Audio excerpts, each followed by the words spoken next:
World IVF day సందర్భంగా మెడ్సీ ఐవీఎఫ్లో ట్రీట్మెంట్స్పై ప్రత్యేక offers ఉన్నాయి. 0% ఇంట్రెస్ట్తో ఈఎంఐ సదుపాయం కూడా ఉంది. మెడ్సీ ఐవీఎఫ్కి నమ్మకంతో రండి, చిరునవ్వుతో వెళ్ళండి.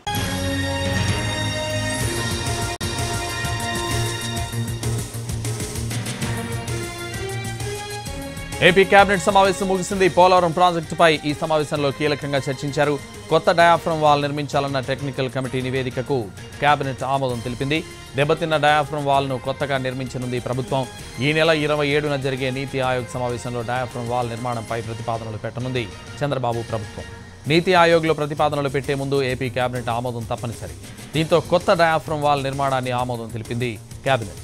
ఇదే విషయానికి సంబంధించి మరింత సమాచారం మా ప్రతినిధి పీఎంఆర్ చంద్రశేఖర్ ఫోన్ లైన్ లో అందిస్తారు. చంద్రశేఖర్. సంతోష్, కీలకమైన నిర్ణయం పోలవరం ప్రాజెక్టుకు సంబంధించి ఇవాళ ఏపీ కేబినెట్ తీసుకుంది. ఈ ఏపీ కేబినెట్ నిర్ణయం తీసుకుంది.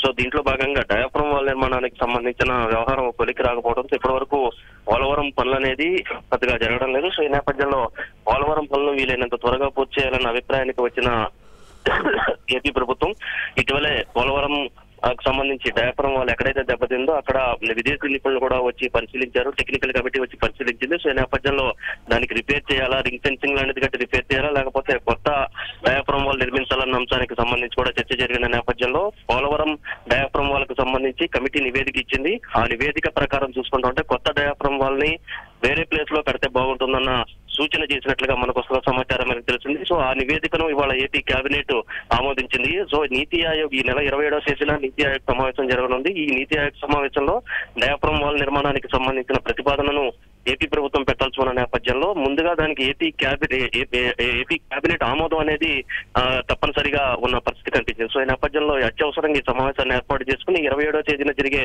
నీతి ఆయోగ్ సమావేశంలో కొత్త డయాఫ్రమ్ వాల్ నిర్మాణానికి సంబంధించి ఏపీ ప్రభుత్వం తరపున సీఎం చంద్రబాబు నాయుడు ఈ ప్రతిపాదనను నీతి ఆయోగ్ లో పెడతారు. ఆ తర్వాత ఈ ప్రతిపాదనను నీతి ఆయోగ్ ఆమోదించే అవకాశం కనిపిస్తుంది. ఎందుకంటే పోలవరం ప్రాజెక్టుకు సంబంధించి పూర్తి స్థాయి బాధ్యతలు తమ మీదే ఉన్నాయన్న అభిప్రాయాన్ని వ్యక్తం చేయడంతో కాక తాము పూర్తి చేసే విధంగా అన్ని రకాల ఫండింగ్ కూడా చేస్తామని ఇప్పటికే నిర్మలా సీతారామన్ కూడా ప్రకటించిన నేపథ్యంలో సో వీలైనంత త్వరగా డయాఫ్రమ్ వాల్ నిర్మాణ పనులని ప్రారంభించాలి అన్న అభిప్రాయానికి వచ్చిన నేపథ్యంలోనే అత్యవసర కేబినెట్ సమావేశాన్ని ఏర్పాటు చేసి కొత్త డయాఫ్రమ్ వాల్ నిర్మించాలన్న సాంకేతిక కమిటీ నివేదికను కేబినెట్ ఆమోదించింది. సో ఈ తీర్మానాన్ని తీసుకువెళ్లి కేబినెట్ ఆమోదానికి సంబంధించిన తీర్మానాన్ని ప్రతిపాదన రూపంలో నీతి ఆయోగ్ సమావేశంలో చంద్రబాబు నాయుడు ప్రవేశపెట్టనున్నారు. సంతోష్.